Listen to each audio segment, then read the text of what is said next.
하나님의 말씀 누가복음 12장 13절부터 21절까지 합독하기로 하겠습니다. 시작. 우리 중에 한 사람이 이르되 선생님 내 형을 명하여 유산을 나와 나누게 하소서 하니 이르시되 이 사람아 누가 나를 너희의 재판장이나 물건 나누는 자로 세웠느냐 하시고 그들에게 이르시되 삶과 모든 탐심을 물리치라. 사람의 생명이 그 소유에 넉넉한 데 있지 아니하니라 하시고 또 비유로 그들에게 말하여 이르시되 한 부자가 그 밭에 소출이 풍성함에 심중에 생각하여 이르되 내가 곡식 쌓아둘 곳이 없으니 어찌할까 하고 또 이렇게 하리라. 내 곡간을 헐고 더 크게 짓고 내 모든 곡식과 물건을 거기 쌓아두리라. 또 내가 내 영혼에게 이르되 영혼아 열의 썰무그를 많이 쌓아두었으니 평안히 쉬고 먹고 마시고 즐거워하자 하리라되 하나님은 이르시되 어리석은 자여 오늘 밤에 내 영혼을 도로 찾으리니 그러면 내 준비한 것이 누구의 것이 되겠느냐 하셨으니 자기를 위하여 재물을 쌓아두고 하나님께 대하여 부유하지 못한 자가 이와 같으니라. 아멘. 하나님은 만유의 주인이 됐습니다. 만유란 것은 모든 만물, 존재하는 모든 것, 눈에 보이는 것과 보이지 않는 것까지도. 눈에 보이지 않는 것도 존재하죠. 단지 사람의 눈에만 보이지 않을 뿐이지 존재하죠. 우리가 여러 가지 눈에도 보이지 않을 아주 작은 여러 가지 미생물도 있을 수가 있고, 그 다음에 공기가 있고, 어떻게 지구와 저 천체 사이에 있는 어떤 힘이 있고, 눈에 보이지 않습니다. 그냥 존재하지 않습니까? 그런데 과학자들이 벌써 몇백 년 전부터 연구하다가 이게 뭔가 있다는 것이죠.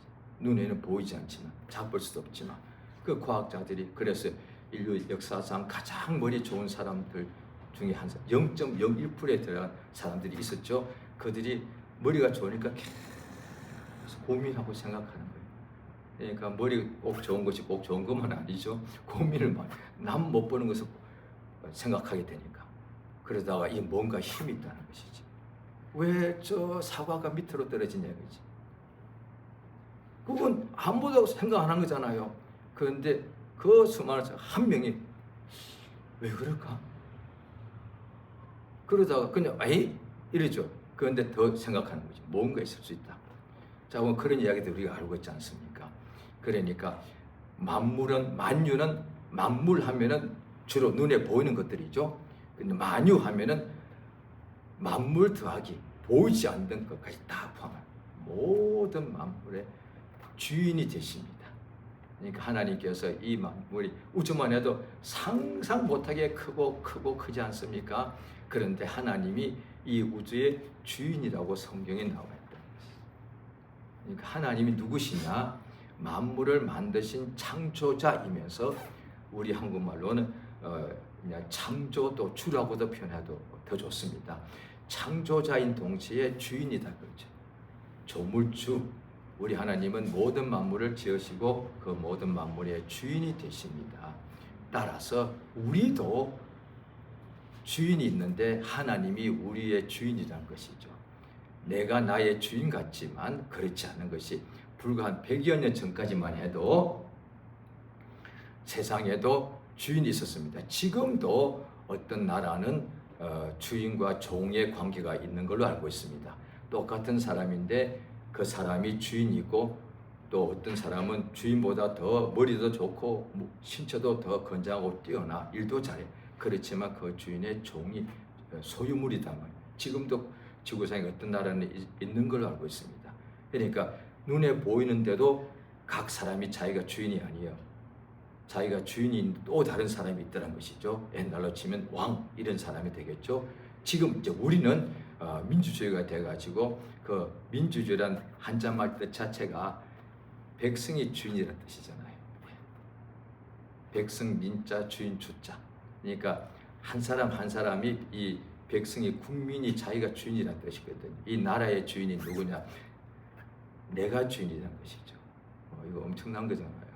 이건 말도 안 되는 얘기죠. 그러니 그걸 주권, 주인의 권리나 권세라는 뜻이잖아요. 그러면 이 나라 내 거니까 사랑해야지. 이 나라 사랑해야지. 자기가 주인이니까 우리 자기 거 얼마나 잘 아낍니까? 그런데 이 나란 개념은 너무 크다 보니까 잘 생각을 못 할 수가 있는데, 지금요 우리가 가진 내가 주인이죠. 내 집, 여러 가지 재산 얼마나 그걸 관리 잘합니까? 그런데 사실 이 나라 전체가 주인이 있는데 그 중에 나도 그 주인 중에 한 사람이에요. 어떤 엄청난 기업의 주주가 많죠? 똑같습니다. 이 나라 전체가 주인이 한국에 5천만 명이라 하자면 5천만 명 이 나라의 주인이요. 나도 그 중에 한 명이요.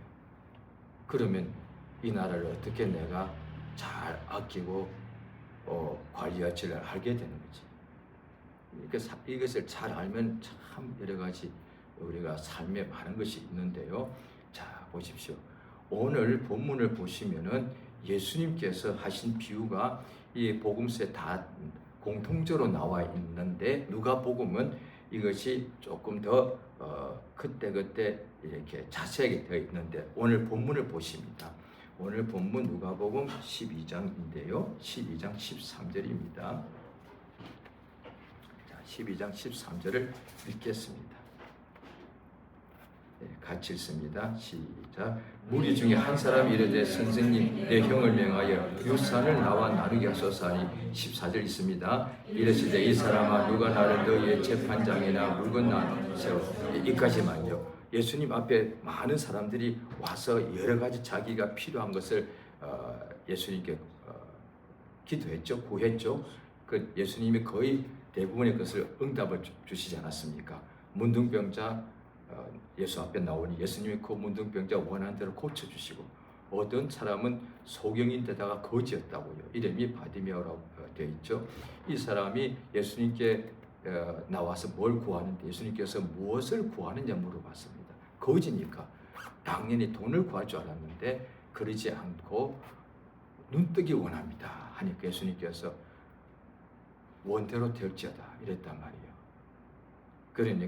그런데 오늘 이 사람이 형과 자기였는데 아버지가 돌아가신 모양이죠. 이제 유산을 이제 상속받아야 되는데 형이 동생한테 유산을 나누어 주지를 않는 거예요. 그러니까 너무 어떻게 할 방법이 없잖아요.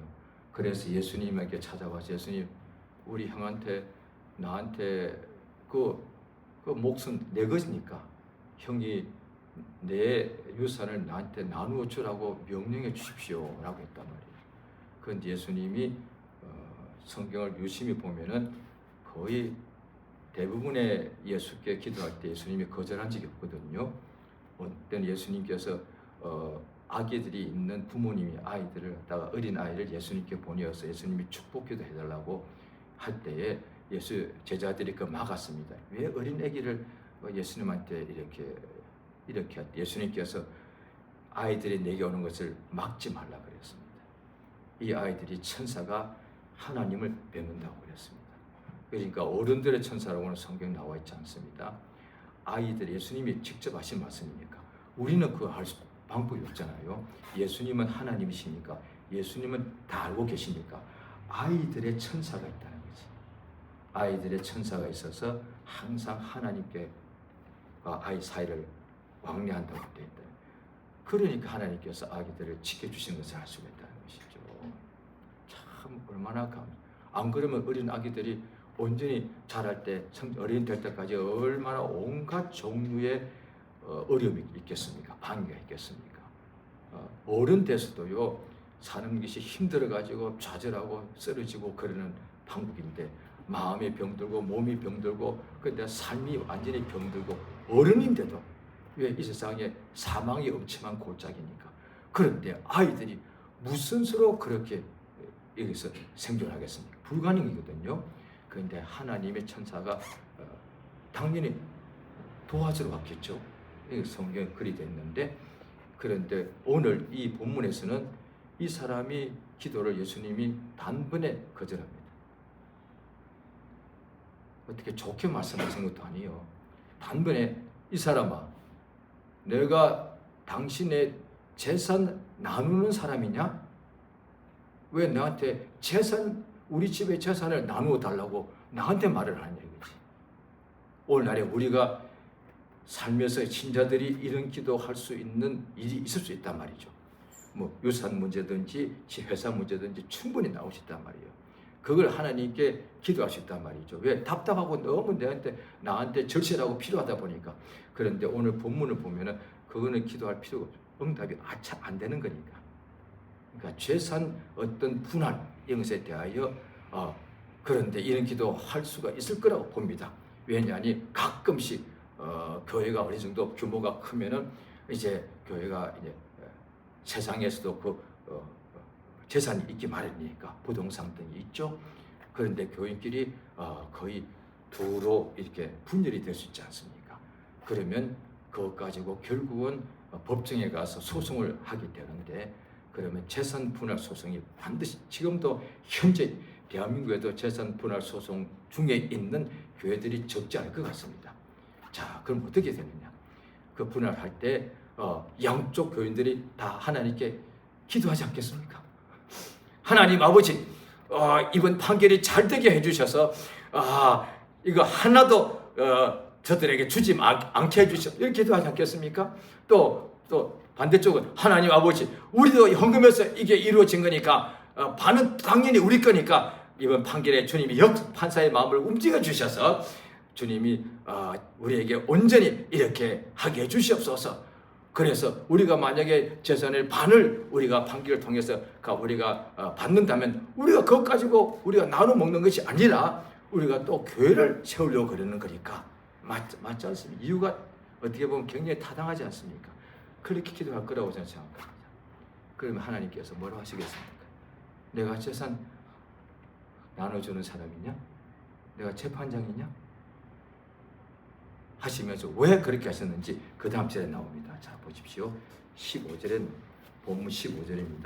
자, 같이 읽습니다. 시작. 그들에게 이르시되 삼가 모든 탐심을 물리치라. 사람의 생명이 그 소유에 넉넉한 데 있지 아니하느냐. 이거요. 이 동생이잖아요.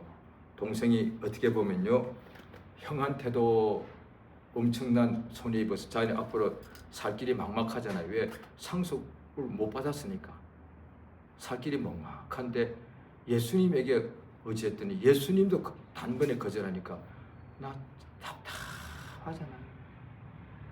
참 사는 게 답답해요. 왜? 세상에서도 형이 거절했고 그래도 하나님 믿으니까 하나님께 도피했는데 예수님도 거절해 버리시는 거예요. 그러면 나는 어떻게 살 방법이 없잖아요. 세상에서도 막히고 하나님께도 막혀버렸으니까. 여기까지만 가면 참 답답한 사람이요. 우리가 믿는 사람 중에 병이 걸렸을 때도 이런 문제가 발생합니다. 의원한테 갔는데 병이 안 낫더란 거예요. 그 예수님께 왔더니 안 나. 이거는 큰일 나는 거잖아요. 그런데 다행히 성경 보면은 병은 예수께 오면 다 낫더란 거예요. 얼마나 감사해. 그런데 이 재산 문제는 아니더란 거예요. 그런데 여기까지만 하면 이 청년 같은데 답답할 텐데 오늘 읽었던 15절 읽으면요, 이게 만약에 귀에 들리면 예수님께 기도해서 하나님께 기도해서 내가 우리 아버지 재산의 2분의 1 내지 3분의 1을 내가 받으러 왔는데 그걸 응답받으러 왔는데 예수님께서 생명을 말씀하시는 거예요. 예? 나 지금 재산 이야기하러 왔는데요, 예수님이 생명을 말씀하시는 거예요. 아니, 재산이 전부잖아요. 돈이 전부지 않습니까? 그건 2000년 전이나 지금은 똑같습니다. 재산이 전부입니다, 사실은요.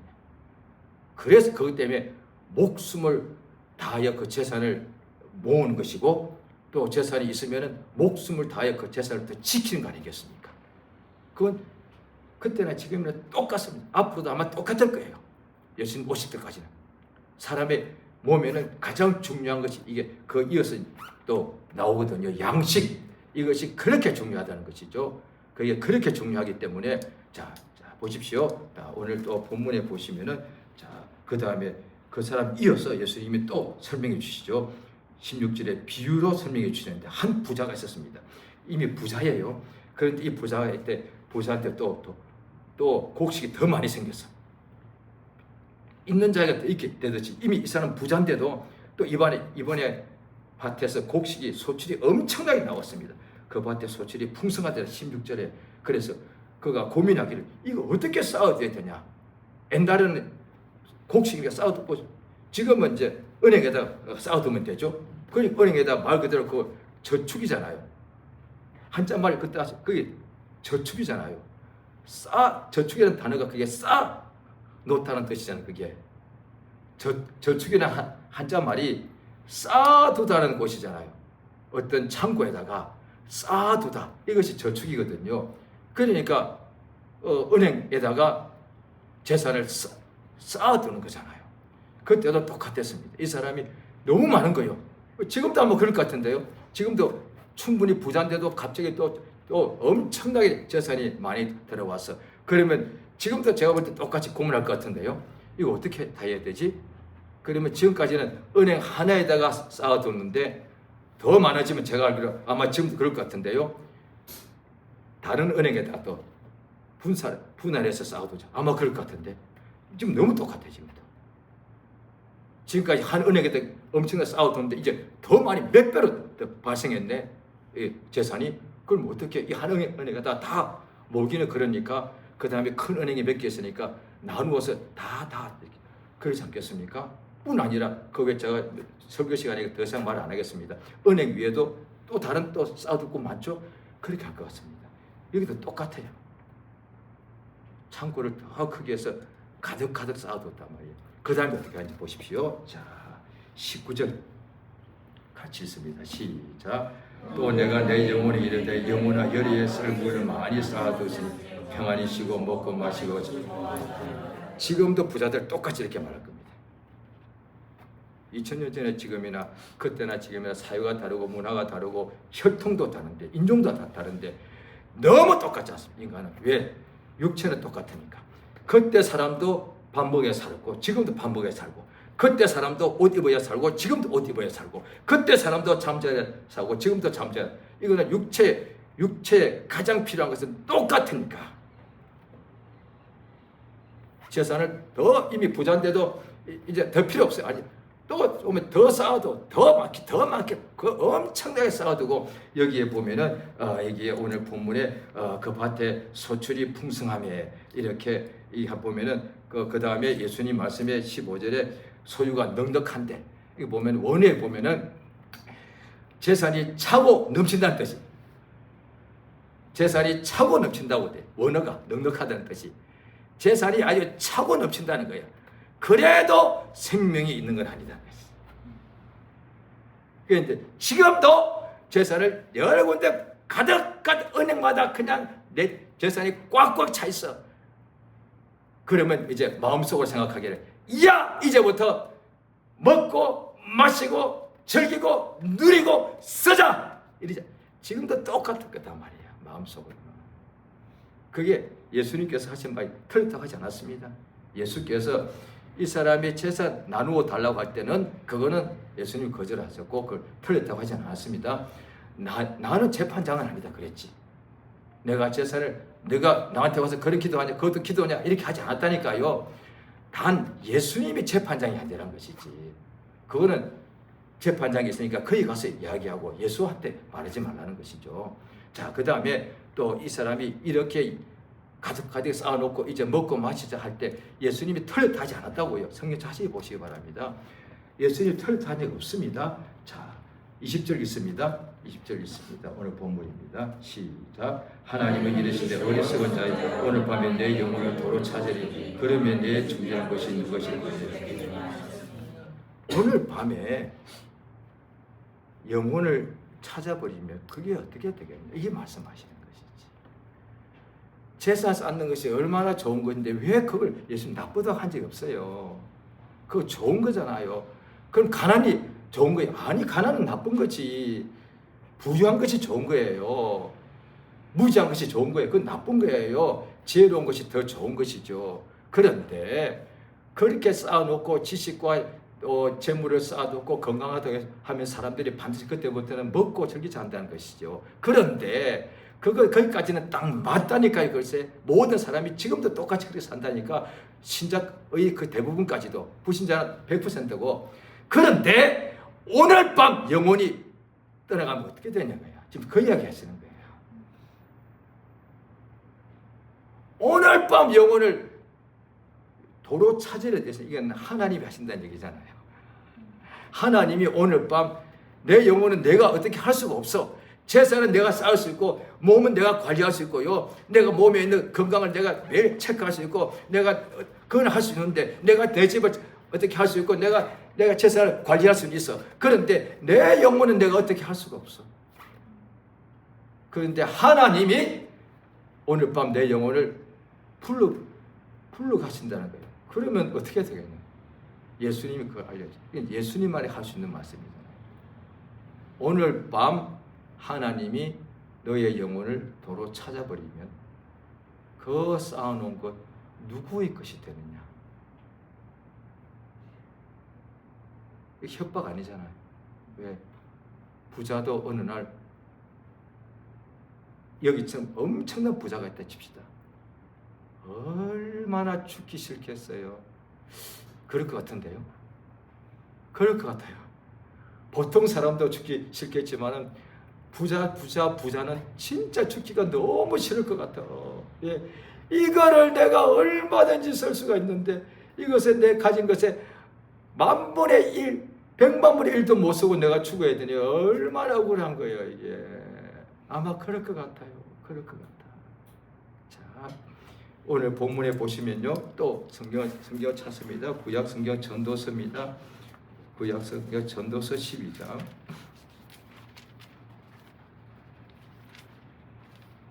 구약 960페이지입니다. 부지런히 좀 찾아주시기 바랍니다.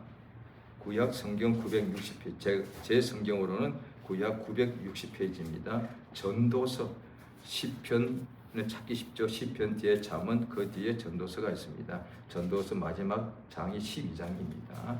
자, 12장에 보면은 그것에 대하여 12장은 죽음에 대하여 이야기를 하고 있습니다. 인간의 죽음이죠. 자, 그때 12장 7절입니다. 같이 읽겠습니다. 시작. 흙은 여전히 땅으로 돌아가고 영은 그것을 주신 하나님께로 돌아가기 전에 기억하라. 예.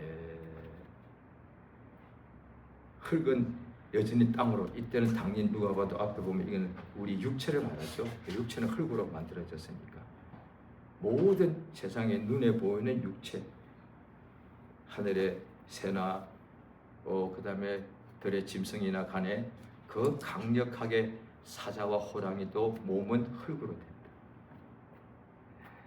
또 엄청난 거인, 옛날에 거인족이 있었을 것 같아요. 키가 5m가 된다 칩시다.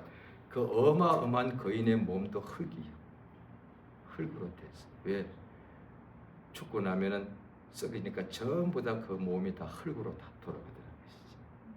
그러니까 창세기 2장에 보면 하나님이 흙으로 사람을 지었다는 것을 알게 되는 거죠. 그 속에 하나님이 생기를 불어넣어서 사람이 생명이 되었다. 그러니까 그 창세기 2장 말씀인데 전도서하고는 시차가 엄청나게 시간 차이가 나. 그런데 전도서의 솔로몬 왕이 사람의 육체는 죽어서 땅으로 흙으로 돌아가고, 그런데 그 속에 영이 있는데 이 영은 그것을 주신 분이 하나님이다. 하나님에게로 돌아가는 것이, 이것이 죽음이란 거예요. 그 죽기 전에 하나님을 기억해라는 것이죠. 맞죠? 하나님을 기억해야 그 영혼이 하나님께로 돌아갈 수 있으니까. 다시 오늘 본문 봅니다. 오늘 다시 본문 예수님께서 어리석은 자여 오늘 밤에 내 영혼을 도로 찾으리니, 이제 이 뜻이 전도서 12장 다음에 이해가 되는 거예요. 도로 찾다니 무슨 말이에요? 그냥 찾는 것이 아니라 도로 찾다는 거죠. 줬다가 다시 찾는다는 뜻이 되는 거니까. 그러면 하나님께서 재산도 하나님 주셨습니다. 그런데 하나님께서 영혼을 주셨단 말이지. 그런데 영혼이 얼마나 중요한가 하면요, 재산을 하나님이 복 주셔서 내가 지금 쌓을 곳이 없도록 엄청나게 육체에 필요한 재산을 쌓아놓았습니다. 그런데 영혼을 그분이 찾아가 버리시면 이거 아무 소용. 아니 하나님 아버지 재산 주셨잖아요 맞거든요. 믿는 사람에게는. 그래 놓고 그냥 영혼을 가져가 버리면 그거 쓰지도 못할 거 뭐하러 주시고 그러셔. 내가 이걸 하느라고 열심히 순종하고 충성하고 살았는데. 그런데 하나님께서 육체 재산도 주시는 분이시지만은 복도 주시지만은, 그런데 영혼을 그가 데려가시면 소용이 없다는 것이죠. 그러면 뭐냐? 오늘 본문에 나 그러면 영혼도 주신 분이니까 몸도 주신 분이시니까 하나님이 생명과 호흡을 다 주셨다고 되어 있으니까 우리 하나님이 썩어질 죽을 육체도 재산을 주신 하나님이면 영혼에도 그가 좋은 것을 주지 않겠는가? 당연하죠. 영혼에 좋은 것이 뭐냐는 거예요. 육체의 가장 좋은 것 중 하나는 재산인데 건강 장수인데 영혼에 가장 중요한 것이 뭐냐는 거예요. 영혼의 재산이 중요할까요? 아닌 것 같죠? 영혼의 넓은 집이 중요할까요? 아닌 것 같죠? 각각의 자기 속에 영혼이 있습니다. 내 영혼이 내 무엇이 중요할까? 가자. 내 영혼이 뭐가 중요할까요? 돈, 명예, 권력? 아닌 것 같은데요. 내 영혼도 뭔가 중요한 게 있겠죠? 뭘까요? 오늘 본문에 나왔잖아요. 생명. 성경에 예수님이 생명이라고 말씀하시죠. 생명. 우리 하나님께서 예수를 주시는 까닭이 그래서 성경에 나와 있는 것이요. 굳이 하나님이 그냥 제사만 주셔도 충분한데 뭐하러 생명 주시려고 그러시는가? 예수를 주셨는가? 더욱더 예수가 또 피 흘려 죽은 거거든요. 요한복음 1장을 보시겠습니다.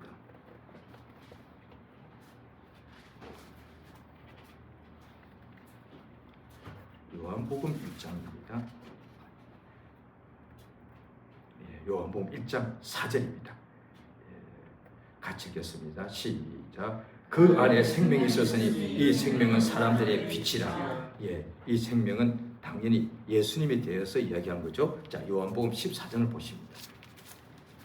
요한복음 14장. 요한복음 14장입니다. 요한복음 14장 6절 같이 읽겠습니다. 시작. 예수께서 이르시되 내가 곧 길이요 진리요 생명이니 나로 말미암아 아버지께로 올 자가 없느니라. 예수님이 길이요 진리요 생명이라. 자기가 예수님께서 이렇게 하셨다니까요. 이걸 이제 이해를 돕기 위해서 하는 겁니다. 예수님이 그렇다는 거 아닙니다. 예수님이 나는 명예요, 나는 돈이고, 나는 건강이다 이렇게 하셨다니까요. 그런데 사람들은 그렇게 말하잖아요. 세상의 사람들은 보십시오. 부자가 이렇게 말하는 똑같은 거예요. 부자가 나는 돈이다 이 뜻이 사실 맞잖아요. 부자가 그렇게 말하는 거잖아요. 똑같은 인간이야. 그런데 가난한 사람은 나는 거지요 이 뜻이죠 이게. 그런데 부자는 나는 돈이야 그 뜻이죠. 그게 사실은 맞죠? 권력자 내가 힘이요 그렇게 말하는 거잖아요. 내가 국가다 그게 그 뜻이잖아요. 그러니까 권력자는 내가 권력이요 맞죠? 나는 권력 그 자체요 이렇게 말하는 거거든요. 그럼 예수님이 나는 권력이요, 나는 돈이요, 나는 명예다 이러면 될 거 아니에요. 그건 인간들이다 하는 거잖아. 인간 중에 제일 높이 된 사람, 성공한 사람 예수는 그게. 그래도 예수님이 하나님이 오늘 밤 그 세상에서 나는 돈이다 하는 사람 지금도 있을 것 같고요. 나는 권력이다, 나는 명예 그 자체다 이렇겠죠. 세상에서 내가 제일 유명한 인물이다 분명히 있을 거예요. 자, 주님이 그 사람한테 내가 오늘 밤 너의 영혼을 도로 찾으면 그 어떻게 되냐? 네가 말하는 나는 돈인데 자 영혼이 떠나버리면 뭐가 되는 거예요? 그러니까 이게 뭔가 아주 우리가 몰라서 그렇게 크게 오해하고 있다는 거예요. 나는 돈이다가 아니라 오늘 우리가 성경을 이제 보게 되면 진짜라면 나는 생명이다 말해야 되는 거야. 맞잖아. 돈이 귀합니까? 생명이 더 귀합니까? 내가 돈이다, 내가 생명이다 둘 중 하나를 만약에 선택하십시오 했을 때 어느 걸 택하겠습니까? 100%는 아닐 것 같아요. 어떤 사람은 나는 돈! 그럴 것 같습니다.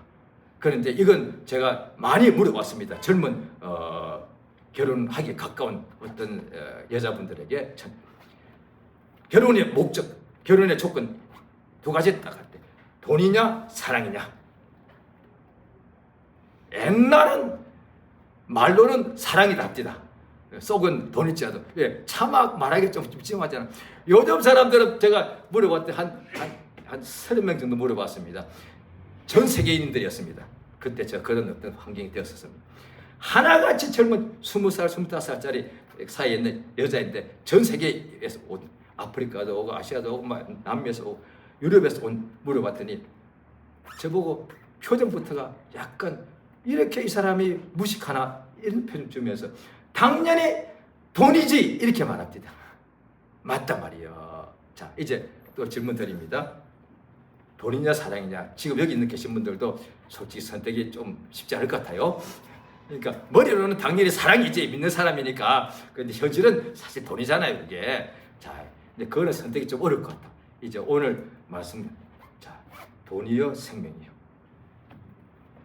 요거 선택이 어렵다면 요거는 아직 뭔가 조금 힘든 거예요.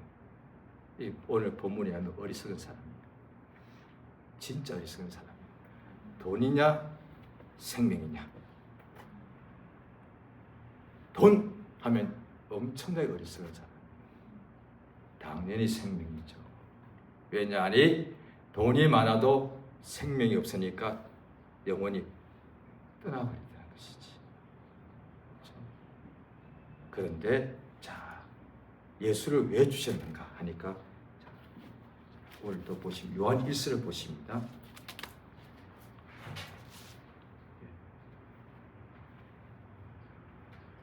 요한 1서를 보시게 됩니다. 393페이지 성경 저 신약의 저 뒤에 있습니다. 요한 계시록 앞에 있습니다. 요한 1서 5장 위에 11절입니다. 요한 계시록 5장 11절 요한 1서 5장 죄송합니다. 요한 1서 5장 11절 시작. 또 증거는 이것이니 하나님 우리에게 영생을 주신 것과 이 생명이 그 아들 안에 있는 것이다. 예, 하나님이 영생을 주시고 생명과 영생은 같지만 자세히 하면 다른 단어거든요. 앞에 있는 영생이라는 것은 영원한 생명이잖아요. 그런데 이제 성경에서 말하는 신약에서 말하는 생명은 영원한 생명을 말합니다. 우리 육체의 생명도 우리가 100년을 산다고요. 그런데 이건 영원하지 않잖아요. 그래서 육체가 사는 동안에 돈을 엄청나게 쌓아둬도 이 생명이 영원하지 않으니까 결국은 내 영혼이 떠나가니까 이 쌓아놓은 것이 남의 것이 되더란 것이죠. 하나님이 우리에게 주시는 생명은 영원한 생명이라는 것이죠. 그런데 이 영원한 생명은 증거가 뭐냐? 이 증거란 것이 이게 말씀 복음이라는 뜻이니까 증거는 이것인데 하나님이 우리에게 영원한 생명을 주셨다는 이 생명은 영원한 생명을 말합니다. 이 생명은 어디 돈에 있느냐, 명예에 있느냐, 나한테 있느냐, 부모님이 주시느냐, 땅에 있느냐, 우주에 있느냐, 별에 있느냐? 아니에요. 예수 안에 있다는 것이. 이 생명이 그의 아들 안에 있는 것이다. 그래서 예수를 주셨다는 것이죠. 그러니까 자, 왜 그러면 이 예수 안에 생명이 있느냐 하니 또 구약 성경을 찾습니다. 레위기 17장.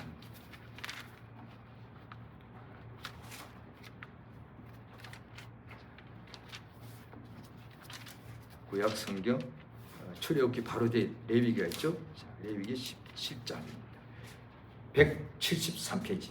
제 성경으로 구약 173페이지입니다. 173. 레위기 17장. 자, 11절. 10절 11절 있습니다. 레위기 17장 11절 12절 읽겠습니다. 예, 다 찾으셨죠? 같이 있습니다. 시작. 이스라엘 집 사람이나 그들 중에 거주하는 그 유민 중에 무슨 피든지 먹는 자가 있으면 내가 그 피를 먹는 그 사람에게는 그리고 그 백성 중에 여기까지만요. 혹시라도 이전에 모르고 피를 먹었다면 이제부터 안 하시면 됩니다. 여기에 구약 때 유대인들이에요. 이방인들은 하나님이 그냥 관계 안 하셨고 유대인 중은 피 먹으면 주님이 그 사람 죽여버렸습니다. 피 먹지 말라는 거예요. 왜요? 피는 건강도 피 먹는 저 어릴 때도 부모님 피 먹는 거 어른들 종종 봤습니다. 왜? 몸이 그만큼 스태미나 뭐 좋다 이러더라고요. 그런데 하나님은 먹지 말라는 거예요. 왜? 자, 11절 있습니다. 11절 시작. 육체의 생명은 피에 있습니다. 내가 이 피를 너에게 주어 제단에 뿌려 너희의 생명을 위하여 속죄하게 하였나니 이 생명이 피에 있으므로 피가 절대. 피는 먹기 위해서 주는 것이 아니요, 죄를 용서하기 위해서 존재하는 거예요. 하나님이 왜 인간의 육체에 피를 있게 하셨는가? 하나님이 전능하신 분이니까 이 속에 인간의 몸을 만들 때 피 없게도 할 수 있잖아요. 꼭 하나님은 뭐든지 할 수 있는 분이니까 꼭 피가 있어야 되냐고요.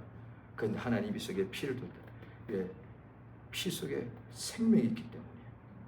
따라서 다른 어떤 생명체의 피도 먹지 마라. 그 말이 뭐냐면 그 생명을 내가 먹는 것과 똑같아. 죽인 것과 똑같이 그런 뜻이 되는 것이죠. 그 생명은 그런 피를 먹으면 좋잖아요. 아니, 피는 먹어서 육체가 좀 건강할지 몰라도 오히려 육체가 건강해도 죄지면 망하는데 그 피는 망하게 된 너희 죄를 없애는 능력이 있다는 것이. 이게 얼마나 피가 강력한가 하면은 내가 먹어서 스태미나가 좋아진 것보다 내가 죄로 해서 죽게 되었을 때 이 피가 내 죄를 없애버린다는 거예요. 가장 강력한 힘이 육체 중에 있을 때 피라는 거예요. 엄청나잖아요. 그래서 구약 사람들 보고 맨날 자기 식구들 위해서 양을 끌고 와서 피 흘려 제사했단 말이에요. 피 속에는 생명이 있기 때문에 또 말씀에 피 흘리면 죄 용서를 한다. 예수께서 육체로 오셔서 피 흘려 십자가에 못 박혀 굳이 피 흘려 죽으신 이유가 우리의 죄를 속하기 위해서. 예수의 피 속에는 하나님의 생명이 있단 말이죠. 따라서 지금 우리에게 필요한 것은 육체는 당연히 재산을 쌓아놓아야 돼요. 그런데 그 쌓아놓아도 영혼에 생명이 없으면 그게 뭐가 되겠냐는 것이지. 그러니까 돈이냐 생명이냐, 이때 생명은 하나님의 생명을 말합니다. 비교할 수 없이 당연히 하나님의 생명이죠. 하나님의 생명. 자, 그래서 되었지만 끝으로 한 구절만 더 찾아보겠습니다. 자, 고린도 후서입니다.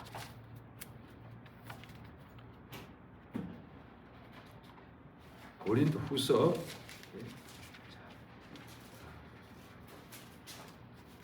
4장입니다. 고린도 후서 4장. 예. 자, 8절 있습니다. 시작. 우리가 사방으로 우겨쌈을 당하여도 쌓이지 아니하며 답답한 일을 당해도 낙심하지 아니하며 박해를 당해도 버림받지 거꾸로 때리면 당해도 망하지 않고. 예, 여기까지만. 당연히 이게 망해야 되는 상황이잖아요. 믿는 사람들이 얻어맞고 갇히고 뺏기면 당연히 그 망해야 되는 상황이에요. 그런데 망하지 않다. 무슨 뜻이에요? 자, 10절 있습니다. 시작. 우리가 항상 예수의 죽음을 몸에 짊어지면 예수의 생명이 또한 우리 몸에 나타나게 하려 합니다. 11절까지요. 항상 예수를 위하여 죽음에 넘겨주면 예수의 생명이 또한 우리 죽으듯이. 예. 예수의 생명, 예수 믿으면, 예수 이름을 부르면 예수의 생명이 속에 충만히 들어오기 때문에 영혼이 사망에 쫓겨나게 되고 영혼이 예수의 생명이 충만하니까 몸에도 하나님의 생명이 충만하니까 몸에 있는 사망의 어둠 있잖아요. 뭐 암이라든지 그게 다 육체의 그게 사망이니까 그 죽음의 이게 세포니까 예수의 생명이 내 속에 영혼에 충만하면 몸에도 예수의 생명이 나타나기 때문에 몸에 있는 온갖 종류의 더러운 사망에 속한 병들이 소멸된다는 거예요. 그래서 예수 앞에 의지하고 예수 믿고 의지하고 예수의 피를 의지하면 그 생명이 충만하게 되면 영육간에 예수의 생명이 나타나기 때문에 사망이, 병이, 가난이, 결박이 끊어지는 역사, 병이 떠나가는 역사가 이루어진다는 것이죠. 그래서 성경 오늘 본문에 이게 자세히 봤는데요. 이걸 줄이면 그래서 예수 믿으면 삽니다. 이 뜻이에요. 실패한 사람에게 예수 믿으면 살아납니다. 죽을 병 걸린 사람에게 예수 믿으면 삽니다. 아니 무조건 그렇게 말을 해. 아니 자세히 설명을 드릴게요. 예수의 생명이 우리 속에 들어온다는 뜻입니다. 약도 주사도 사실 내 몸에 사망의 세포가 많은데 생명의 세포를 집어넣는 거 아닙니까?